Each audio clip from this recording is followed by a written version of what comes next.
Back to my channel. I am Nisha. എൻ്റെ ചാനലിൻ്റെ പേര് it's me Nisha from UK. നിങ്ങൾക്ക് എല്ലാവർക്കും അറിയാം, എൻ്റെ ചാനലിൽ മെയിനായിട്ടും അപ്ലോഡ് ചെയ്യുന്നത് UK nurses, Mallu nurses life.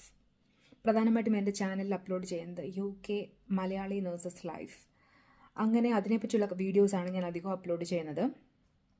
പിന്നെ ഞാൻ കഴിഞ്ഞ വീഡിയോയിൽ പറഞ്ഞിരുന്നു, എൻ്റെ അടുത്ത് എൻ്റെ പല ഫ്രണ്ട്സും, ഞാൻ ലാസ്റ്റ് 8 years ഞാൻ ദുബൈയിലാണ് വർക്ക് ചെയ്തതെന്ന് പറഞ്ഞു. എൻ്റെ ദുബൈയിലുള്ള ഫ്രണ്ട്സും നാട്ടിലുള്ള ഫ്രണ്ട്സും പലരും ചോദിച്ചിട്ടുണ്ടായിരുന്നു, ഞാൻ എങ്ങനെയാണ് OET പഠിച്ചത്, എവിടെയാണ് ഞാൻ പോയി പഠിച്ചത്, എന്തൊക്കെയാണ് ഞാൻ ചെയ്തത് എന്നൊക്കെ ചോദിച്ചായിരുന്നു. ഞാൻ 10th വരെയും മലയാളം മീഡിയത്തിൽ പഠിച്ച ഒരു വ്യക്തിയാണ്. അപ്പോൾ അതുകൊണ്ട് എനിക്ക് ഇംഗ്ലീഷ്, അതുകൊണ്ട് എനിക്ക് എന്താ പറയുക, ഇപ്പം 10th വരെയൊക്കെ ഞാൻ മലയാളം മീഡിയത്തിൽ പഠിച്ച ഒരു വ്യക്തിയാണ്. അപ്പോൾ അതിനാലേ എനിക്ക് ഇത് കിട്ടുമോ കിട്ടില്ലയോ എന്നുള്ളൊരു ഭയം അങ്ങനെയൊന്നും ഞാൻ മനസ്സിൽ കൊണ്ട് നടന്നിട്ടില്ല. ഇപ്പോൾ ഇംഗ്ലീഷ് മീഡിയത്തിൽ പഠിച്ച CBSE സിലബസിൽ പഠിച്ച എത്രയോ പേർക്ക് IELTS കാര്യങ്ങളും എല്ലാം കിട്ടാതെ പോകുന്നുണ്ട്. നമ്മൾ അങ്ങനെ വിചാരിച്ചിട്ട് കാര്യമില്ല. അതുകൊണ്ട് ആ ഒരു ഭയം നിങ്ങൾ ഫസ്റ്റ് മനസ്സിന്ന് ഒഴിവാക്കുക. അതാണ് ഫസ്റ്റ് ടിപ്പ്. പിന്നെ നമ്മൾ OET പഠിക്കാൻ നമ്മൾ തീരുമാനിച്ചെങ്കിൽ നമ്മൾ അതിനായിട്ട് ടൈം വെച്ച്, അതിനായിട്ടൊരു ഡെഡിക്കേഷൻ മൈൻഡ് നമുക്ക് വേണം. ഇപ്പോൾ ഇന്ന് ചെയ്തു, ഒരു 7 ദിവസം കഴിഞ്ഞിട്ടാണ് പിന്നെ നമ്മൾ പ്രാക്ടീസ് ചെയ്യുന്നത്. പിന്നെ ഒരു 2 ദിവസം ചെയ്തില്ല, പിന്നെ 3-ാം ദിവസം ചെയ്തു. അങ്ങനെ ചെയ്തിട്ട് ഒരു ബലവുമില്ല. നമുക്ക് കണ്ടിന്യൂസ് ആയിട്ട് നമ്മൾ ഡെയിലി ഒരു 1 hour ഇതിനു വേണ്ടി മാറ്റി വെച്ചാൽ മതിയാകും. ഡെയിലി നമ്മൾ 1 hour, ഇന്ന് നമ്മൾ ഒരു റീഡിങ്ങും ലിസണിങ്ങും ചെയ്തെങ്കിൽ നമ്മൾ സ്പീക്കിങ്ങും റൈറ്റിങ്ങും ചെയ്യുക. അങ്ങനെ വീണ്ടും റീഡിങ്ങും ലിസണിങ്ങും, അങ്ങനെ ഏതാണോ നമുക്ക് ചെയ്യുക. ഈ ഒരു ഓർഡറിൽ ചെയ്യണം എന്നില്ല.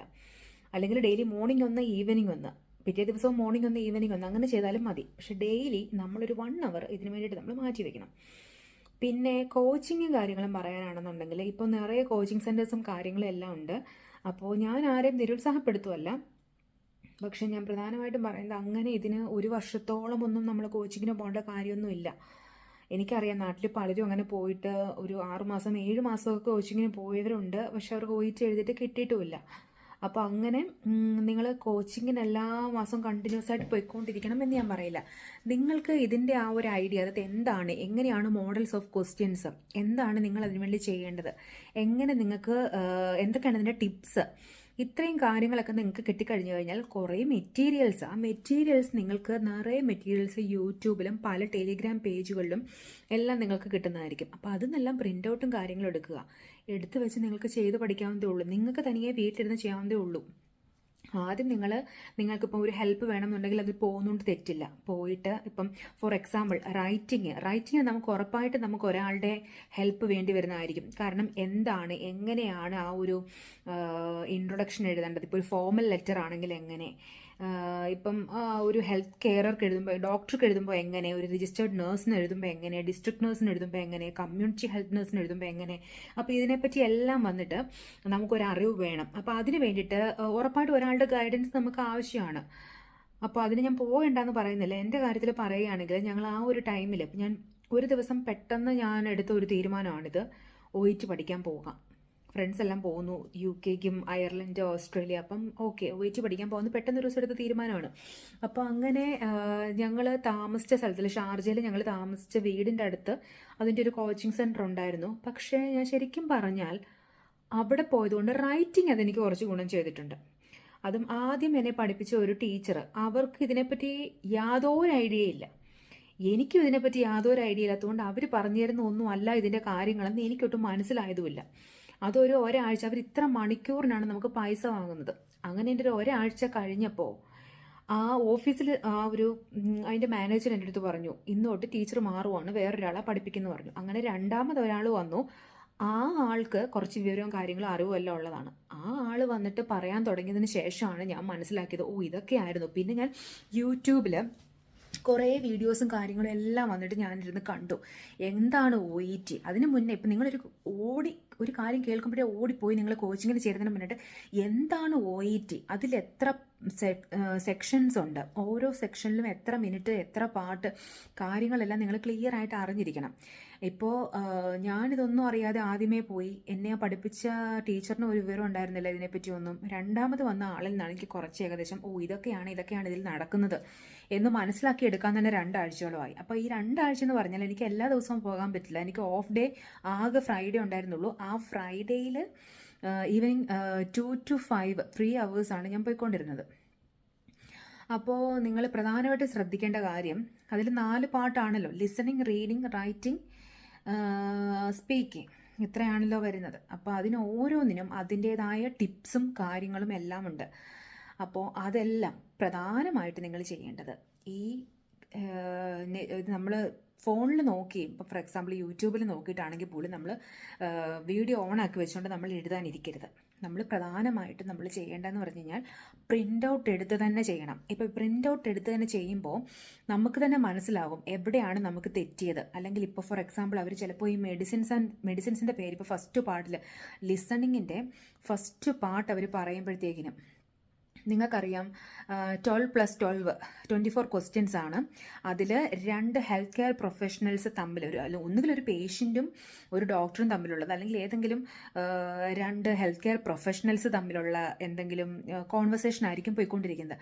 അപ്പോൾ ഇതിലവർ ഹോസ്പിറ്റൽ റിലേറ്റഡ് ആയിട്ടുള്ള കാര്യങ്ങളായിരിക്കും പറയുന്നത്, മെഡിസിൻ റിലേറ്റഡ് ആയിട്ടുള്ള കാര്യങ്ങളായിരിക്കും പറയുന്നത്.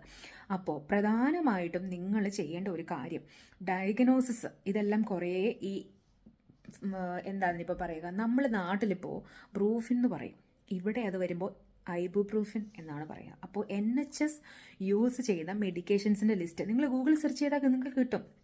ആ മെഡിക്കേഷൻസിൻ്റെ എല്ലാം ഒരു ലിസ്റ്റ്, കാർബോസിസ്റ്റീൻ, ഇബ്യൂപ്രോഫിൻ, നമ്മൾ നാട്ടിൽ നമുക്ക് അൽപ്രാസോളം, സനാക്സ്, അങ്ങനെ കുറേ ടാബ്ലറ്റ്, അങ്ങനെയൊന്നും ഇവിടെ ആ പേരുകളൊന്നുമില്ല. ഇവിടെ ലോറാസിപ്പാം, ക്ലോണാസിപ്പാം, അങ്ങനെയുള്ള കുറേ പേരുകൾ ഇതുണ്ട്. അപ്പോൾ അതെല്ലാം നിങ്ങൾ നെറ്റിൽ ഗൂഗിളിൽ സെർച്ച് ചെയ്താൽ നിങ്ങൾക്ക് കിട്ടും. അപ്പോൾ അതിൻ്റെ ഒരു ലിസ്റ്റ് എടുത്ത് വെക്കുക. ആ ലിസ്റ്റെല്ലാം ഒന്ന് ബൈഹാർട്ടാക്കി ആ മെഡിക്കേഷൻസുമായിട്ട് നിങ്ങളൊന്ന് ഫെമിലിയർ ആവുക. പിന്നെ നമ്മളിപ്പോൾ ഒരു കോൺവെർസേഷൻ കേൾക്കാൻ വേണ്ടി സ്റ്റാർട്ട് ചെയ്യുവാണ്. അപ്പോൾ സ്റ്റാർട്ട് ചെയ്യുമ്പോഴത്തേന് അവർ നിങ്ങൾക്ക് ആ 30 seconds വായിച്ച് നോക്കാൻ വേണ്ടി തരത്തില്ലേ, ആ തരുന്ന ഒരു ടൈമിൽ നിങ്ങളുടെ കണ്ണ് ഓടിപ്പോയിക്കൊണ്ടിരിക്കണം. ആ ഓടിപ്പോകുമ്പോൾ ചുമ്മാതെ അങ്ങ് ഓടിക്കൊണ്ടിരിക്കുമല്ല, ഒരു ഡാഷ് കിടക്കുമ്പോൾ ആ ഡാഷിൻ്റെ മുൻപിലും പിൻപിലും കിടക്കുന്ന വേർഡ് എന്താണ്. ഇപ്പോൾ അറ്റ് ഡാഷ് എന്ന് പറഞ്ഞിട്ട് പിന്നെ എന്തെങ്കിലും, അപ്പം നിങ്ങൾക്കറിയാം ആ അറ്റ് കഴിഞ്ഞ് ചിലപ്പോൾ വല്ല ടൈം വല്ലതും ആയിരിക്കും പറയാൻ പോകുന്നത്. ഇപ്പോൾ ഫോർ എക്സാമ്പിൾ ഏതെങ്കിലും ഒരു diagnosis, this patient diagnosed as, അപ്പോൾ ശ്രദ്ധിച്ചോ, ഇവിടെ വരുമ്പോൾ എന്തെങ്കിലും ഡയഗ്നോസിസ് ആയിരിക്കും പറയാൻ പോകുന്നത്. അപ്പോൾ അങ്ങനെ നിങ്ങൾ പ്രധാനമായിട്ട് നിങ്ങളുടെ എ പാർട്ടിൽ നന്നായിട്ട് കോൺസെൻട്രേറ്റ് ചെയ്യുക. ചെയ്ത് കഴിയുമ്പോൾ നിങ്ങൾക്ക് അതിൻ്റെ എ പാർട്ടിൽ തന്നെ നിങ്ങൾക്ക് 24 ക്വസ്റ്റ്യൻസ് സ്കോർ ചെയ്യാൻ പറ്റും. ഇപ്പോൾ ചിലർ ചെയ്യുന്നതുണ്ട് എ പാർട്ട് മാത്രമേ ഞാൻ ചെയ്യുന്നുള്ളൂ എന്ന് പറഞ്ഞിരിക്കും. പക്ഷേ ബിയിലും സിയിലും വലുതായിട്ട് കോൺസെൻട്രേറ്റ് ചെയ്തില്ല. കാരണം ബിയും സിയും ആണ് എല്ലാവരും കുറച്ച് പാടായിട്ട് പറയുന്നത്. ഈ പറയുന്ന എനിക്കും ചെയ്യുമ്പോഴൊക്കെ ആദ്യമൊക്കെ വളരെ നിങ്ങളോടൊന്നും പറയാൻ പറ്റാത്ത സൈസിൽ എനിക്ക് മാർക്ക് കുറവായിരുന്നു. പക്ഷേ അതൊന്നും ഒരു നാണക്കേടായിട്ട് ഒന്നുമായിട്ട് നമ്മൾ എടുക്കണ്ട. നമ്മൾ വീണ്ടും വീണ്ടും വീണ്ടും വീണ്ടും ഒരു അടുക്കിന് പേപ്പറാണ് ഞാൻ എക്സാമെല്ലാം എടുത്തപ്പോൾ കഴിഞ്ഞിട്ട് എൻ്റെ ഒരു ഫ്രണ്ടിന് എടുത്ത് കൊടുത്തത്, ഒരടുക്ക്. അപ്പോൾ അത്രയും നമ്മൾ എന്തോരം പ്രിൻ്റ് ഔട്ടിനും കാര്യങ്ങൾക്കെല്ലാം നമ്മൾ പൈസ ചിലവാക്കി എല്ലാത്തിനും ചെയ്ത് നമ്മൾ അത് എടുത്തു വെച്ച് നമുക്കത് ഉപകാരപ്രദമാവുന്ന രീതിയിൽ എടുത്തു വെച്ച് ചെയ്യുക. അല്ലാതെ ഇപ്പം നമ്മൾ പ്രിൻ്റ് ഔട്ട്, ഇപ്പോൾ അതിൻ്റെ പ്രിൻ്റ് ഔട്ട് ഓരോ ദിവസവും പ്രിൻ്റ് ഔട്ട് എടുക്കാൻ വേണ്ടി എന്തോരം മണി വേസ്റ്റ് ആവും എന്നൊന്നും ചിന്തിച്ചിട്ട് കാര്യമില്ല. പ്രിൻ്റ് ഔട്ട് എടുത്ത് പഠിച്ചാലുള്ള ഗുണം വേറെയാണ്. ഇപ്പോൾ ഞാൻ ഈ പറഞ്ഞ പോലെ ഡാഷിൻ്റെ അപ്പുറത്തും ഇപ്പുറത്തുമുള്ള വേർഡ് ശ്രദ്ധിച്ച് വെക്കുക. അപ്പം ഈ എ പാർട്ടിൽ കൂടുതൽ ശ്രദ്ധിക്കാനേ പറയുന്നുള്ളൂ. ബിയും സിയും ശ്രദ്ധിക്കണം, പക്ഷേ ഈ എ പാർട്ടിലേക്ക് നിങ്ങൾ കൂടുതൽ ശ്രദ്ധിക്കണം. ശ്രദ്ധിച്ചു കഴിഞ്ഞാൽ ആ എ നിങ്ങൾ എപ്പോഴും കുറച്ചൊരു മിനിമം ഒരു 20 ആൻഡ് എബോവ് സ്കോർ ചെയ്യുന്നുണ്ടെങ്കിൽ, പിന്നെ നിങ്ങൾക്കൊരു 22 എങ്കിലും നിങ്ങൾ എ പാർട്ടിൽ സ്കോർ ചെയ്യുന്നുണ്ടെങ്കിൽ നിങ്ങൾക്ക് പിന്നെ ഒരു 6-7 മതി. അത് നിങ്ങൾക്ക് ബിന്നും സിന്നും കിട്ടും. അപ്പോൾ പ്രധാനമായിട്ടും നിങ്ങൾ മോർ കോൺസെൻട്രേറ്റ് ചെയ്യേണ്ടത് എയിൽ കോൺസെൻട്രേറ്റ് ചെയ്താൽ നല്ലതായിരിക്കും. ബിയും സിയും കളയാനല്ല പറയുന്നത്, ബിയിലും സിയിലും എല്ലാത്തിലും ചെയ്തു പഠിക്കുക. പക്ഷേ എ പാർട്ടിൽ കൂടുതൽ കോൺസെൻട്രേറ്റ് ചെയ്യുക. പിന്നെ രണ്ടാമത് പറയാനുള്ള കാര്യം എന്ന് പറഞ്ഞു കഴിഞ്ഞാൽ, നമ്മൾ മെഡിക്കേഷൻസിൻ്റെ നെയിം, ഡയഗ്നോസിസിൻ്റെ നെയിം, ഇതെല്ലാം വന്നിട്ട് നമ്മളൊരു ലിസ്റ്റ് എടുത്ത് വെച്ച് പഠിക്കുക. പിന്നെ നമ്മുടെ നാട്ടിലെ പോലെ sugar level, blood sugar level എന്നൊന്നും ഇവിടെ പറയത്തില്ല. ഇവിടെ BM എന്ന് പറയും. BM എന്ന് പറഞ്ഞു കഴിഞ്ഞാൽ ബ്ലഡ് ഷുഗറിനാണ് ഇവിടെ BM എന്ന് പറയുന്നത്.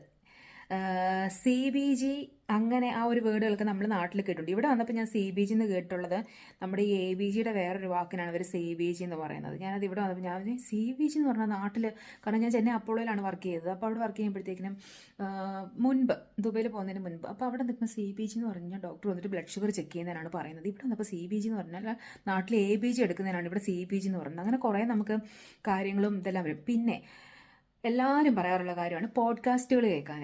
ഈ പോഡ്കാസ്റ്റ് എന്ന് പറഞ്ഞ സംഭവം എനിക്ക് ഏറ്റവും കൂടുതൽ ബോറിംഗ് ഉണ്ടാക്കിയിട്ടുള്ളൊരു സംഭവമാണ്. പിന്നെ അത് കേൾക്കാൻ ഇഷ്ടമുള്ളവരാണ്, ഈ കുറച്ച് ന്യൂസ് കാര്യങ്ങൾ എൻവിറോൺമെൻറ്റിനെ കുറിച്ച് അങ്ങനെയൊക്കെ കേൾക്കാൻ നിങ്ങൾക്ക് ഇഷ്ടവും കാര്യങ്ങളൊക്കെ ഉണ്ടെന്നുണ്ടെങ്കിൽ നിങ്ങൾ കേട്ടോ നിർത്തണ്ട. പക്ഷെ ഞാൻ എൻ്റെ കാര്യം പറയുവാണ്, എനിക്കിത് ഭയങ്കര ബോറിംഗ് ആയിട്ടാണ് തോന്നിയത്.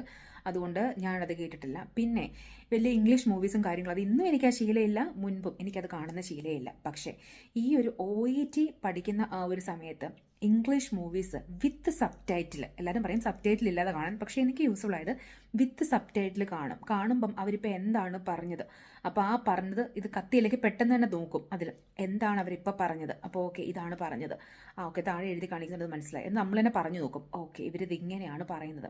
പക്ഷേ അതിനേക്കാളിലൊക്കെ കൂടുതൽ നമുക്ക് എപ്പോഴും OETയിൽ വരുന്നത് എന്താ, നമുക്കൊരു IELTS പറയുന്ന പോലെ ഒരു പൊതുവായിട്ടുള്ള ടോപ്പിക്കല്ല വരുന്നത്, നമുക്കെപ്പോഴും ഹോസ്പിറ്റൽ റിലേറ്റഡ് ആയിട്ടുള്ള ടോപ്പിക്കാണ് വരുന്നത്. അപ്പം നമ്മൾ അങ്ങനെയുള്ള കാര്യങ്ങൾ, മെഡിക്കൽ പോഡ്കാസ്റ്റുകൾ അങ്ങനെയുള്ളത് കേൾക്കാൻ താല്പര്യമുണ്ടെങ്കിൽ കേൾക്കുക. പിന്നെ ഇതൊന്നുമില്ലെങ്കിൽ ഒന്നും വേണ്ട, OETയുടെ ലിസണിങ് സാമ്പിൾസ് നിറയെ കിട്ടും യൂട്യൂബിൽ.